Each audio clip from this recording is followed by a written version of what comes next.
is East Asia Tonight. Good evening. I'm Metteo with tonight's top stories.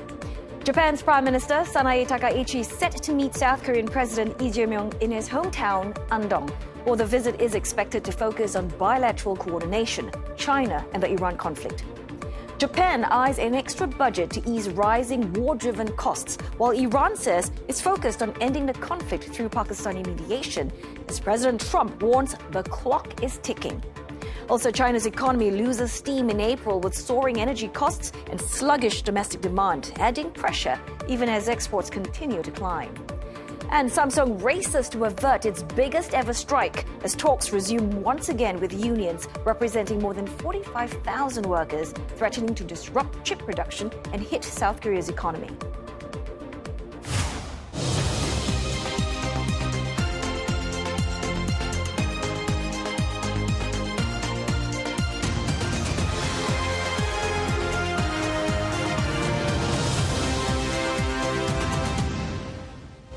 The White House says China has committed to buying some $17 billion of American agricultural products annually until 2028, a potential concrete result of the Trump-Xi summit in Beijing.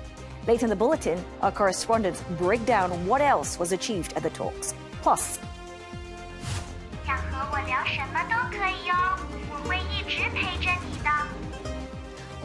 there is a fast-growing market in China, estimated to be worth hundreds of billions of US dollars. It's linked to AI, but more importantly, it's tapping into how people are coping with what's being called a loneliness epidemic.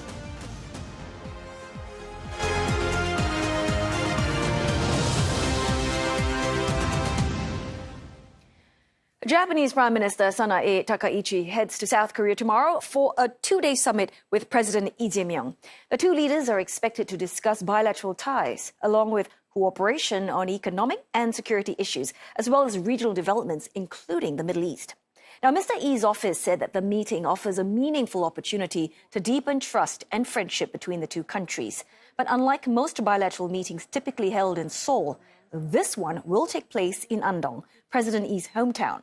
It mirrors the South Korean president's earlier trip to Mr. Takaichi's hometown of Nara in January, part of ongoing shuttle diplomacy between the two sides. Now, for more, we've got CNA senior correspondent Lim Yun-suk joining us live from Andong. Yun-suk, what a beautiful backdrop I can see there. And I know you're standing just outside the hotel where the two leaders will be having dinner tomorrow. Tell us what's expected to top the agenda when the Japanese and South Korean leaders meet. Well, the officials here are saying that the summit will be focusing on this practical cooperation between South Korea and Japan, including the economy, the regional security, and people-to-people exchanges. Now, analysts here also expect the discussion of last week's U.S.-China summit to be discussed as both sides navigate this growing strategic competition between Washington and Beijing. Other agenda items include North Korea, economic cooperation, and the shuttle diplomacy between Seoul and Tokyo. Now, the choice of Andong is also highly symbolic, with its preserved Hanok villages and this long Confucian heritage. Now, following the summit and the joint press appearance Tuesday afternoon at another location, the leaders are expected to come here to this Lakgoje Hotel near the historic Hae Folk Village for an official dinner and a cultural performance, which analysts here are saying will be highlighting the symbolic and this cultural atmosphere surrounding this visit. Meanwhile, while I was driving around Andong earlier, we saw these welcome banners across different parts of Andong ahead of this meeting, with many officials here presenting this visit as a sign of improving ties. But there is also this lingering unease among some civic and labor groups over the historical issues and expanding security cooperation with Japan. There was a small protest in Seoul today against Prime Minister Sanae Takaichi's visit, and organizers here say that they are planning another demonstration here in Andong on Tuesday. Now let's listen to what one of the protesters said at the rally in Seoul. 항일 독립운동의 긍지가 서려 있는 안동에서 열리는 이번 회담이 또다시 역사 정의를 외면하고 일본의 요구대로 한일 군사 협력을 강화하는 자리가 된다면 우리 주권자 국민은 절대 자시하지 않을 것이다.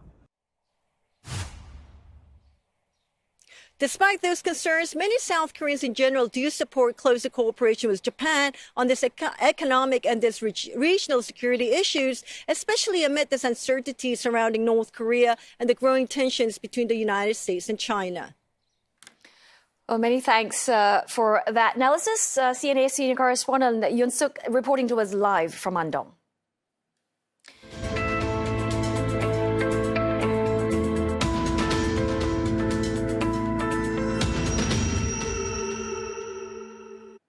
Iran has officially announced a new body to manage the Strait of Hormuz.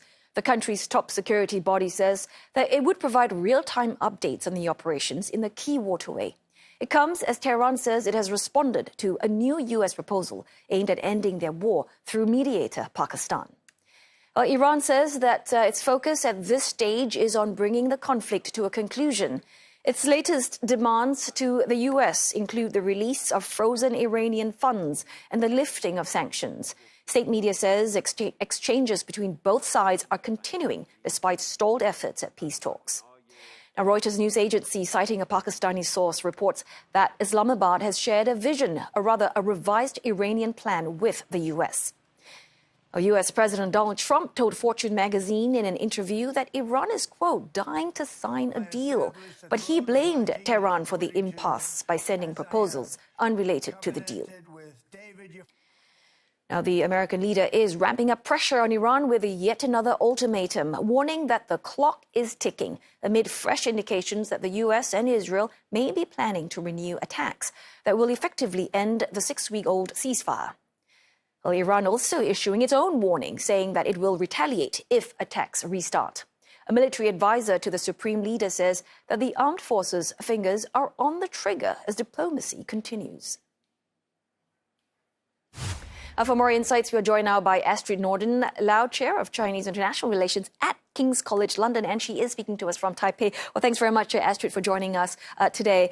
Now, in some previous interviews, you have noted that China's core priorities are about keeping Hormuz open, avoiding direct conflict. But following the summit, where President Trump suggested that President Xi is willing to help on Iran, Astrid, what are some of the signals we should be looking out for to see if Beijing is actually stepping up?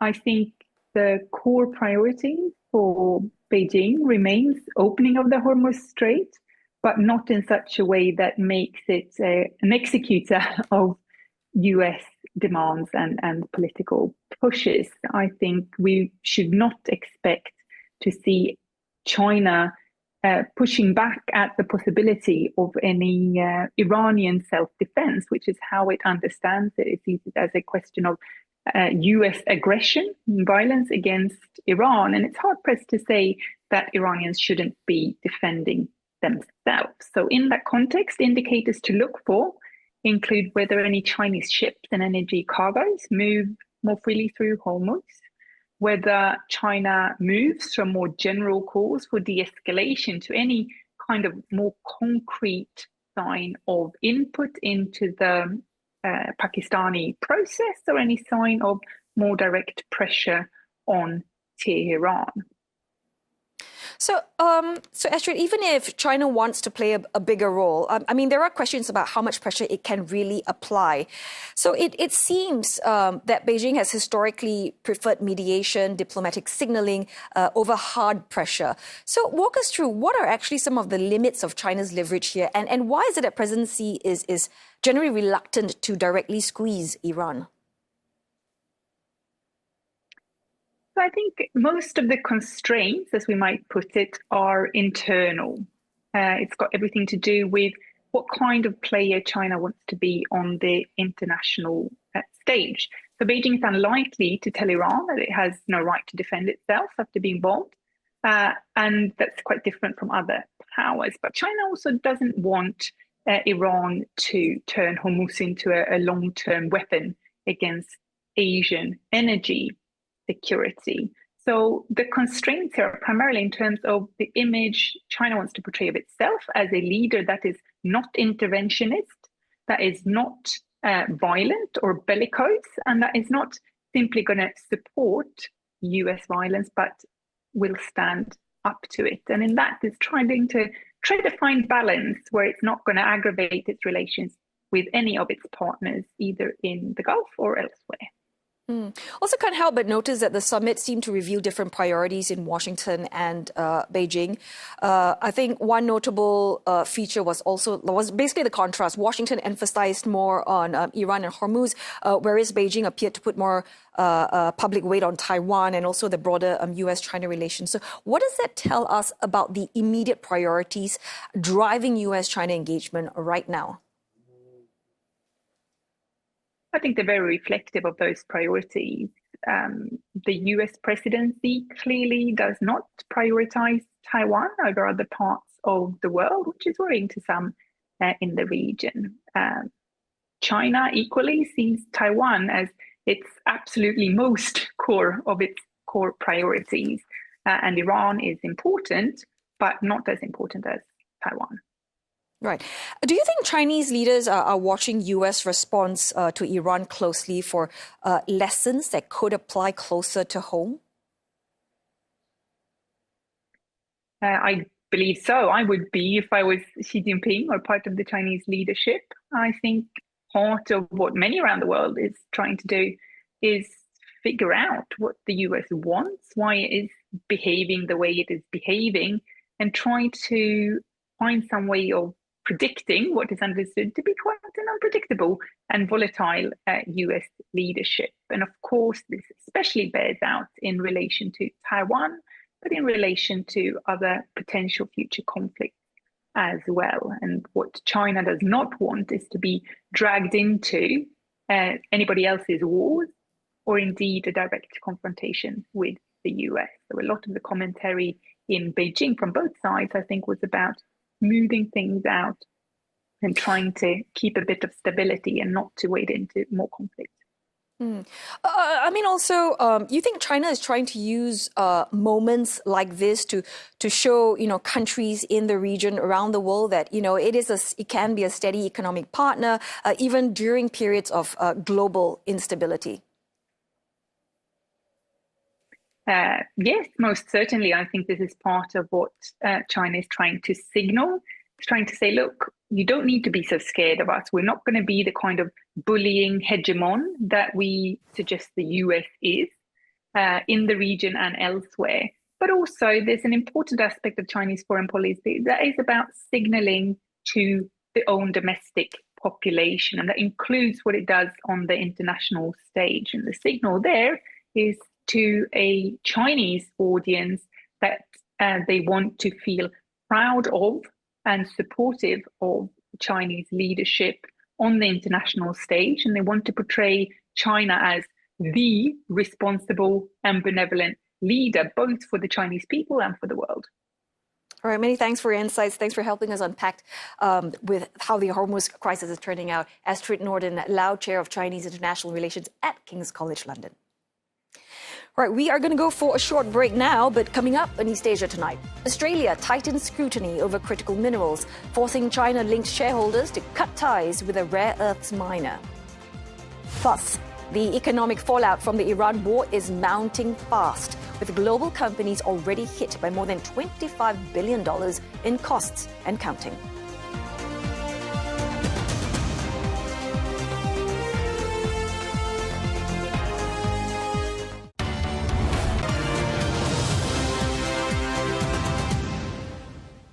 Hello again. You're watching East Asia tonight, and we've got Roland Lim joining us now for the very latest in business.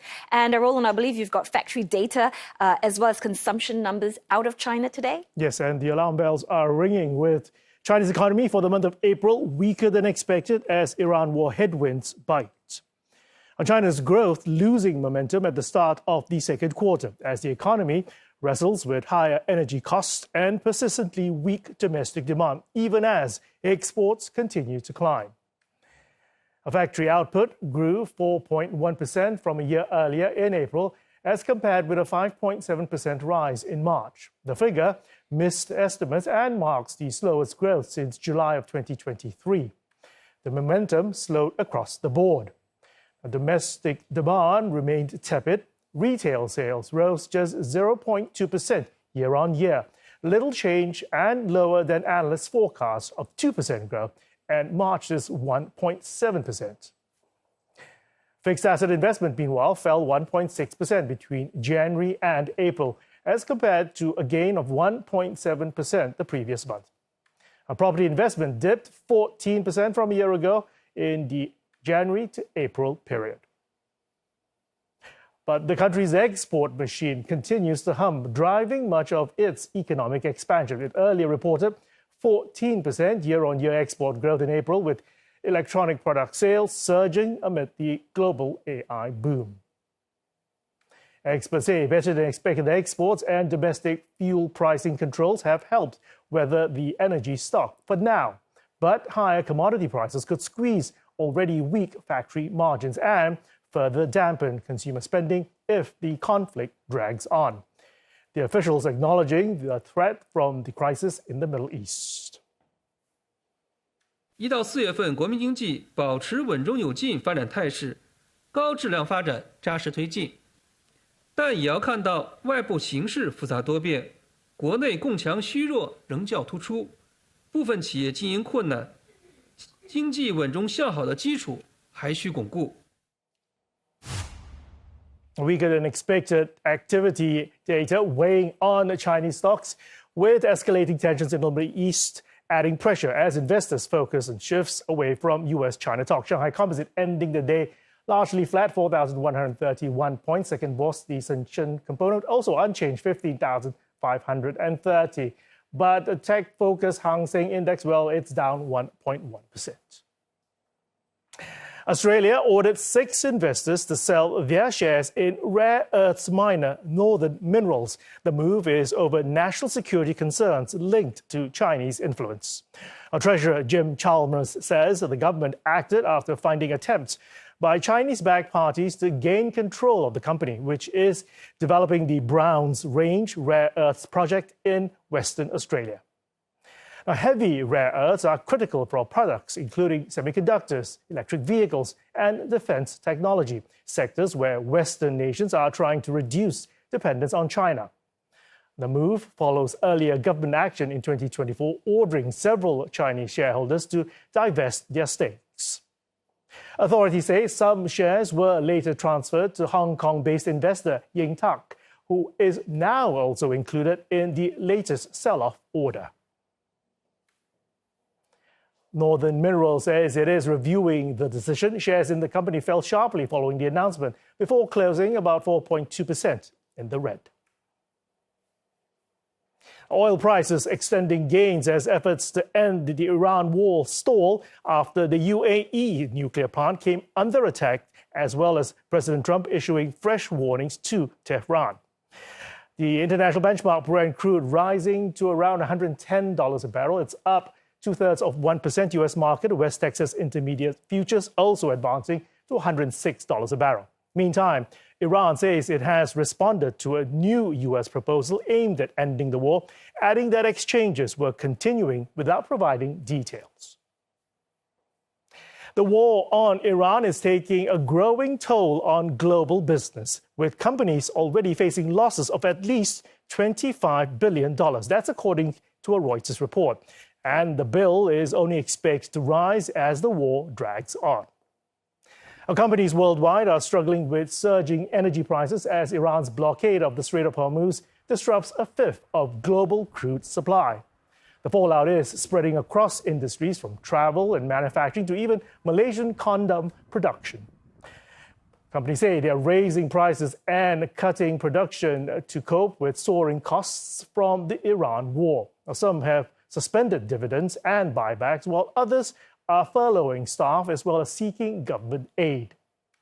Despite stronger than expected first quarter profits pushing markets to record highs, now analysts warn the full impact of the conflict is only beginning to filter through. Amid the backdrop of the war on Iran, G7 finance ministers are gathered in Paris to discuss the economic fallout from the conflict and volatility in the global bond markets. Today's meeting comes as bonds from New York to Tokyo suffer a sell-off over mounting inflation risks brought on by the war. The ministers also seeking common ground on tackling economic tensions and global imbalances. IMF chief Krystalina Georgieva has called on countries to not make the situation worse.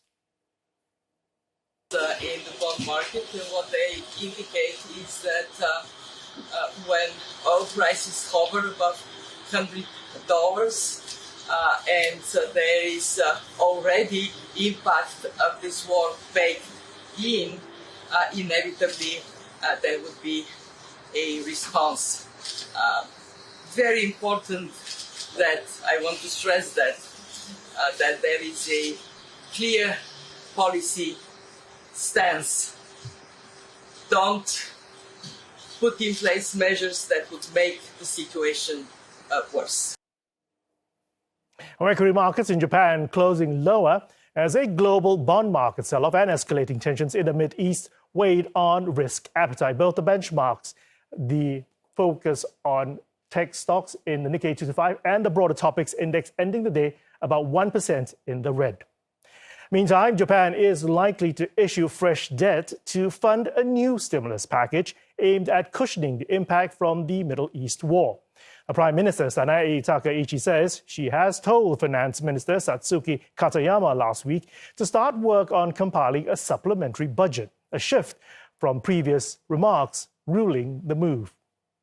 The extra budget would help subsidize fuel and utility costs as oil prices surge. But it's also raising concerns over Japan's worsening finances.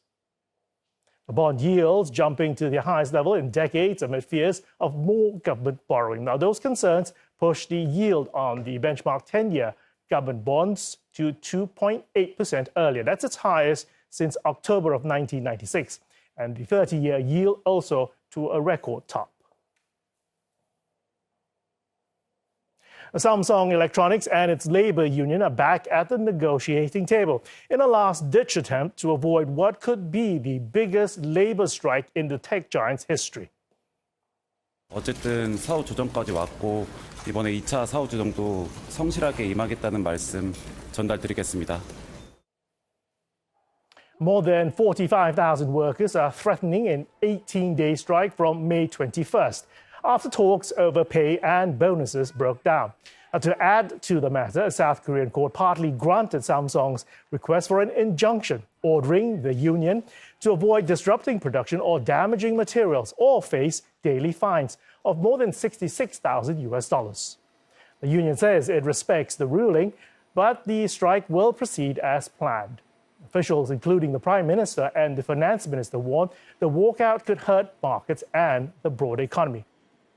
Meantime, local media reports the talks are due to continue until tomorrow. Quick check on the Korean markets, erasing earlier losses to end higher as optimism over progress on Samsung Electronics labor talks helped offset pressure from rising bond yields. Samsung shares also rising nearly 4%, erasing earlier losses of more than 3%. Rival chipmaker SK Hynix also gaining by more than 1% today.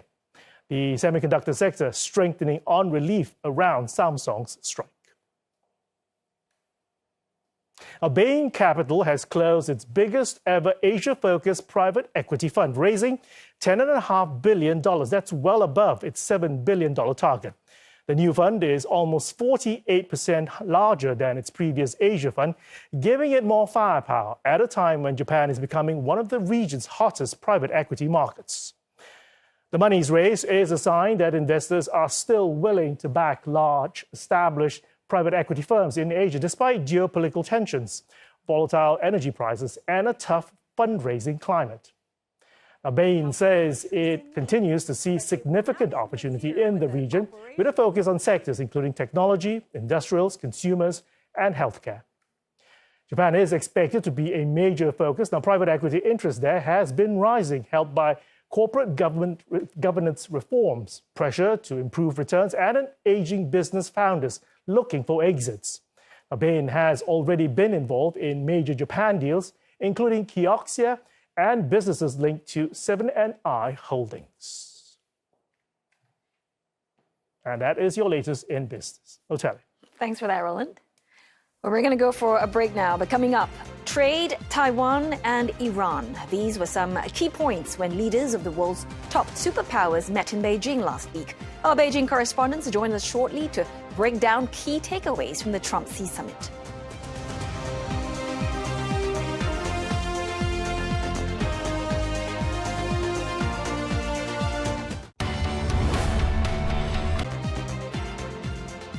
Hello there, this is East Asia Tonight, and here are the headlines we've been following. Japanese Prime Minister Sanae Takaichi and South Korean President Lee Jae Myung are aiming to deepen economic and security ties. The leaders set to hold talks tomorrow in Mr. Lee's hometown. Now, Iran says the process of talks on ending the war with the U.S. continues through mediator Pakistan after President Donald Trump issued a fresh warning that the clock is ticking for Tehran. Plus, China's economy loses steam in April with soaring energy costs and sluggish domestic demand, adding pressure even as exports continue to climb. Now, the U.S. says China has agreed to buy at least $17 billion worth of American agricultural goods annually through 2028. The announcement coming after last week's summit in Beijing between Presidents Donald Trump and Xi Jinping. Now, the White House adds that Beijing will restore market access for U.S. beef and poultry. The U.S. earlier said that both sides would establish separate boards on trade and investment aimed at expanding commerce under a reciprocal tariff reduction framework for non-sensitive goods. Washington also said that Beijing approved an initial purchase of 200 Boeing aircraft for Chinese airlines. Beyond trade, the two leaders also discussed rising geopolitical tensions, agreeing that Iran should not obtain a nuclear weapon. And they also called for the reopening of the Strait of Hormuz. Mr. Xi also warned that mishandling the Taiwan issue could lead to clashes and conflicts. Meanwhile, the U.S. leader has briefed regional allies on his summit with Mr. Xi. South Korea's Blue House said that President Lee Jae Myung noted that the U.S. and Chinese leaders held constructive talks over affairs on the Korean peninsula. Japan says Prime Minister Sanae Takaichi and Mr. Trump discussed various China-related issues and agreed to maintain close communication on developments in the Indo-Pacific region. Now, our team in Beijing has been covering the Trump-Xi summit extensively, and I mean 12, 13-hour days, not getting enough beauty sleep, and that team includes CNA's Tan Sihui, who now joins us live from Beijing. Sihui, tell us all about it from start to finish. I know, right? That beauty sleep was definitely something that we're missing for the last week. Rebecca and I were the two correspondents bringing you the coverage of that Trump-Xi summit last week. Now we want to bring you behind the scenes, going through with you the challenges of planning the coverage of one of the most tightly choreographed diplomatic events to the unexpected moments and the symbolism that stood out. So, Rebecca, I remember we were scratching our heads over the planning of the Trump-Xi summit. Maybe let's start with that. What was it like in terms of both of us scratching our heads, trying to figure out where he's going to stay? What was the movements like for both Mr. Xi and Mr. Trump? For sure. I mean, we got off to a difficult start, but one of my sources told me that Mr. Trump was going to stay at Four Seasons Hotel, which was different from where he stayed at in 2017, right? Which was St. Regis. Exactly. So the moment we know that he was going to stay there, we had to double check. We saw that the rooms were no longer available for booking for those few days, and I went down and saw that security had definitely increased around the area. And then once the trip was confirmed, then we know that he is going to the Temple of Heaven. But again, we face the same problem. We don't know when he is going, and we don't know where he was going to. Yeah, because there are multiple entrances to the Temple of Heaven. At least 4 of them. Exactly. But I went down and I saw that some people were putting up posters seemingly to welcome Mr. Trump for the summit. And we could confirm that, that was that stretch that his motorcade was going to pass by. And that was then that we can confirm things. And on the day of the Temple of Heaven, I went down as well. Security was really tight. Roads were blocked off. And even the residents were telling me that they can't get home. They had to wait, but they weren't unsure how long they have to wait. There must have been some unhappiness as well. Exactly, because it's top secret security, concerned security, right? So then the residents were quite unhappy. And even for the media, we couldn't get anywhere close to the Temple of Heaven. But I just wanted to say that, because of the level of coordination and security that we are seeing. You were in front of his hotel the night that he arrived. That's right. You saw how the traffic was. So this really shows the emphasis that Beijing is placing on this visit. They're treating it with a lot of care. That's right. And that the city itself was planned around the movements of these two leaders. Now, but aside from coordination and security, right, another spotlight was also on the American business leaders, right? We saw that selfie that went online viral. Yeah, Lei Jun and Elon Musk together. Exactly. But there were also other CEOs at the banquet, right? Definitely. What are your thoughts on that, Sui? So I think there was a lot of coverage on the American CEOs, but not so much on the Chinese CEOs. So let's break it down at this moment. So Lei Jun, no need for any introduction. He is the boss of Xiaomi. But I think what caught the attention of international media was this lady who sat at the same table as Mr. Elon Musk as well as Mr. Tim Cook. Now, she is Miss Zhou Qunfei. She is the chairman of Lens Technology. Well, they make the display glass for our iPhones. And also, Cao Hui, he also sat beside Elon Musk. He's the chairman of Fuyao Glass, and they manufacture windshields as well as display glass for Apple and Tesla. So I think that makes some sense as to why they were sitting beside Apple boss and as well as Tesla boss. But then when we look at who else is in there, the manufacturing sector, we saw Jia Shaoqian. He is the boss for Hisense Group. He is the chairman for the electronics manufacturer. Also, car parts manufacturer Wanxiang Group chairman Lu Weiding. And so it shows just how much emphasis China puts on manufacturing, because shortly after the trip, China called to strengthen the real economy, particularly manufacturing, to gain competitive edge in global economy. Right. We look at the other sector, aviation. Mr. Lu Tiexiang, he is the chairman of China National Aviation Holding. Also, He Dongfeng, he is the boss of Commercial Aircraft Corporation of China, that is COMAC. Want to guess who he's seated with? Boeing, definitely. That's right. Boeing, as well as the GE Aerospace CEO. And back in 2017, Boeing secured about 300 aircraft from China. And this time around, it's 200. So the rest of the CEOs include Yang Yuanqing. He is the CEO of computer brand Lenovo, as well as Liang Rubo. He is the CEO of ByteDance, as well as Zhou Yunjie. He is the CEO of home appliances Haier. And so this really signals to us that China remains open to innovation as well as business. Now, beyond the geopolitics, what we also saw is Chinese brands and businesses, they were leaning into the buzz, especially with NVIDIA boss Jensen Huang. We saw him walking down Beijing's Nanluo Guxiang. Both of us have been there before. What do you think are the spillover effects of this Trump-Xi summit? Does it affect the business sentiment as well as consumer confidence? Well, Sihui, is not just the top CEOs trying to seal a deal here. The businesses on the ground, the smaller ones, are also really capitalizing on this summit. You know, you mentioned NVIDIA's Jensen Huang. First of all, he's already very popular in China here. And when he went down to Nanluo Guxiang, which is one of Beijing's historic old street, right? I saw the mob. Yeah. He went on a food trip, essentially. He tried some of the signature China food and drink, like the fermented soybean milk, which is douche in Mandarin. And it's really an acquired taste, I must say. And he also tried the Beijing fried sauce noodles. But he stood in front of the stall holding the bowl of noodles. And he was saying that this is really good. And he was also talking to the locals. And a lot of them came up to him to take selfies. And he didn't reject any of them.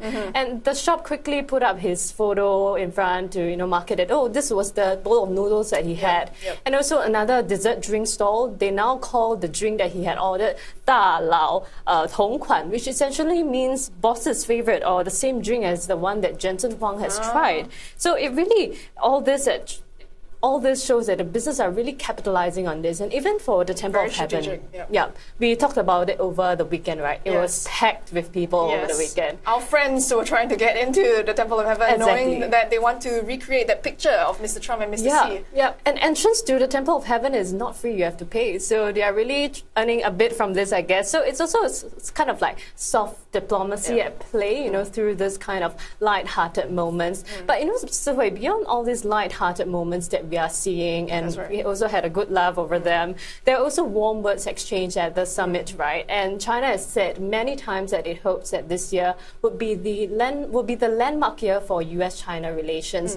What are your thoughts on this, whether this momentum is sustainable, and would it become something more meaningful and practical? I think that's the question on everybody's minds. After the US-China meeting, what's next? I think that as long as they're able to manage their differences, then the momentum can be sustained. Instead of trying to resolve every dispute, because right now what's on the table, Taiwan issue, tech restrictions, military competition, all of these still remain unresolved. But I think the priority for this summit was to ensure that the temperature of U.S.-China ties are lowered and it is warmer at this point of time. I think the priority is also that there is greater predictability, greater communication, so that they can ensure that trade and investment flows continues after this summit. And I think that is the priority going forward for both U.S. and China. But then again, analysts are also saying that, Mr. Trump is unpredictable. You never know what's going to happen. And so now that the summit is over, what do you think we should expect over the next few weeks and months? I think for me, it's definitely the business and trade deals, whether they would really materialize into something more concrete. We talked about this as well, and I spoke to analysts from Trivium China, and they say that the real test is really whether these announcements can translate into deliveries and actual contracts. And that's because it won't be straightforward. The trade ties, as you know as well, are still very much complicated by geopolitical tensions, national security issues, and domestic ambitions for both countries. Take, for example, the NVIDIA H200 chips, right? Right after the summit, Mr. Trump's U.S. has said that U.S. has cleared the sales of these chips to China. But although we haven't heard from China. Exactly, we haven't heard much from China. Details still remain quite vague. So I think that's one part. And another part is for people like you and I, because tariff reductions would mean something for us when we go out to shop, to eat, and when we consume goods and services. So that's definitely something that I'll be looking out for. For me, I think we can look out for Russian President Vladimir Putin's meeting, his visit to China. It's coming in a few days. We will be busy. I think it shows how China is also trying to balance strategic ties, not just with U.S., it's also able to host other countries. Also looking forward to Mr. Xi's visit to the U.S. Maybe we could get a chance to go over to Washington, perhaps. And also the international events such as APEC and G20 that will be happening at the end of the year. I think that would be something that both of us will be looking forward to, and it would show that there is continued engagement between the U.S. and China. But it was great working with you over the last week on this Trump-Xi summit. And we hope back at home you guys also enjoyed our coverage of this historic Mr. Trump, Mr. Xi summit. Thank you. And over to you, Oteli. Hey, thanks so much, ladies. Incredible coverage. Thank you so much for your hard work. CNA's Tan Tse-Hui and Rebecca Metteo reporting to us live from Beijing. And we've got more coverage on the Trump-Xi summit on CNA.Asia and our mobile app, including this analysis on what was said and achieved on key issues at the meeting.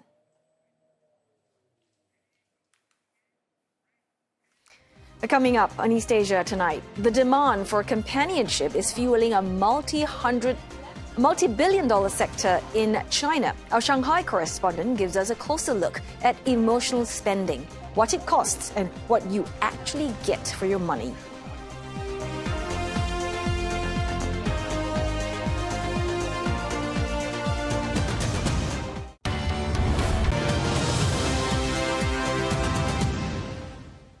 A major consumer trend is reshaping China's economy that's gone largely unnoticed outside of the country.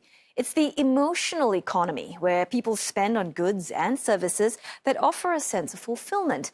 And it's estimated to be worth at least 2.3 trillion yuan, or $340 billion. Well, CNA's Krystal Chia researched China's emotional economy for months and produced a documentary on this rising phenomenon about Chinese society today. And she joins us live now from Shanghai. Krystal, you spent so many months on this topic. So in a nutshell, help our viewers understand what is the emotional economy. So if you think about an item, there's always two sides, right? One is the functional value, the other one is the emotional value, and that's what the Chinese are calling 情绪价值, and what they are placing more emphasis on nowadays. So blind boxes are a typical example. We also have games, toys, some say that milk tea as well. Now all these are considered emotional spending because they invoke a certain emotion, whether it's novelty, excitement. So since moving to Shanghai last year, I realized that I've been hearing this term everywhere I go. On the train, the table next to me at a restaurant, online reviews of places to go. So that's where I realized that there's something deeper than just like boo-boos or crybabies, and that's how I set out to do this documentary. Also, Krystal, I mean, I don't get how blind boxes can make people emotional, but obviously that's just me. But besides that, I mean, what other sort of goods or services specifically have emerged from China's need for this so-called emotional value? So if you don't see how blind boxes can make you emotional, maybe you can hear more about companionship, which I've explored two forms in the documentary. Number one is AI companion toys. So I'm here at Fuzozo's store. Fuzozo is an AI companion toy that you can chat to. You can remember your past conversations. You basically treat it like a friend, and except that you can train the personality of this friend. And this companionship sector is rapidly expanding. It's estimated that it could reach 50 billion yuan. And for Fuzozo, let's just look at the store. This is their first store in Shanghai, opening in a prime location. And they tell me that they are going to expand outside of China, heading into markets such as Japan and the US. Now, another form of companionship that I have explored is the idea of companion climbers. Now, think of it as your normal hiking tour guide, but younger, more good-looking, and they will carry your essentials, your backpack. They will take pretty photos for you. They will make you laugh and more. Now, in January, my team and I traveled to Taishan in Shandong province. This mountain notorious for its thousands and thousands of steps. That was where I met my companion climber, Xiao Meng, and this is how the climb went. We have about 40 minutes left to the top. So, yeah, let's go. 这样就不累了吧？那除了牵手，就是其他顾客会又要求你做什么？是要帮他们登顶东西吗？放上去，哄上去，骗上去，骗上去。只要是你想爬，赶快就来带你登顶。好。这怎么抱着？来，我来接一下。好吧。来，我接。我的天！好呀。你这些是走一段路还是？走一段路可能。走一段路吧。好了，谢谢你。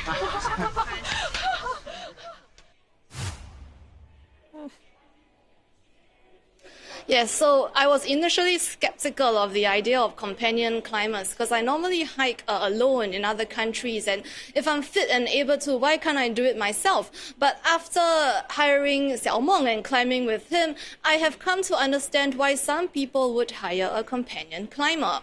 So I did this climb last year, also Taishan, with a friend. And at that time, like many others, I quite nearly lost my mind and had a mental breakdown at the end of it just because the climb was so tiring. So to have Xiao Meng, who has done this 200 times, is emotionally composed and stable, I have a sense of trust that I can reach the top. So Xiao Meng's job is a new one that's been created quite literally from the demand for emotional value in China. And as this economy grows, we will expect to see more and more of such new goods and services.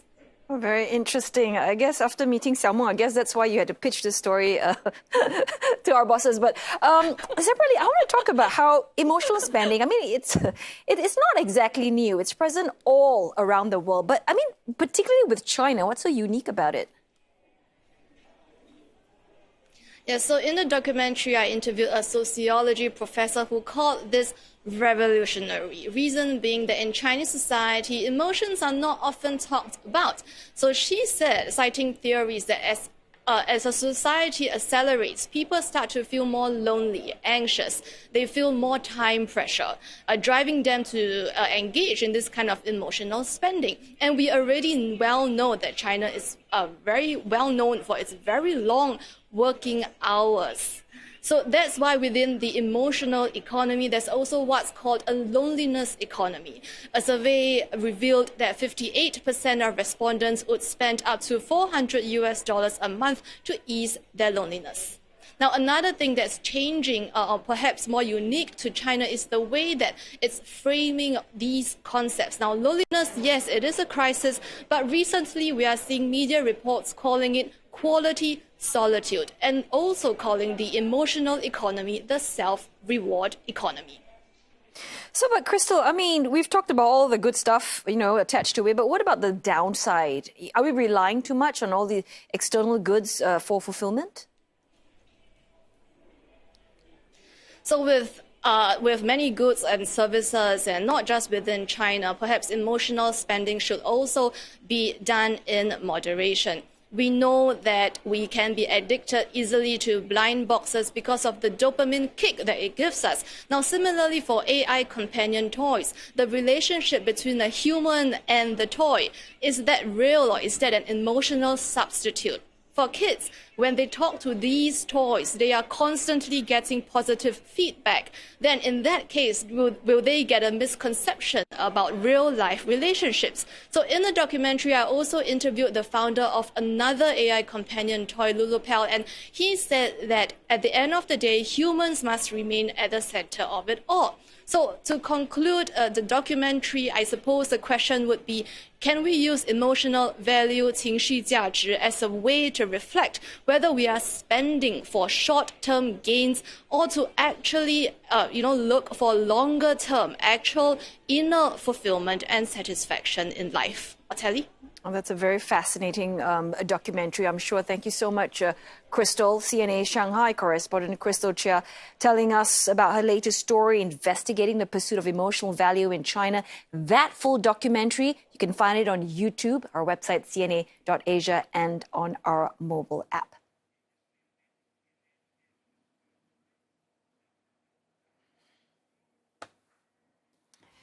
Well, what a jam-packed Monday's edition we have for you on East Asia tonight. I hope you've enjoyed it.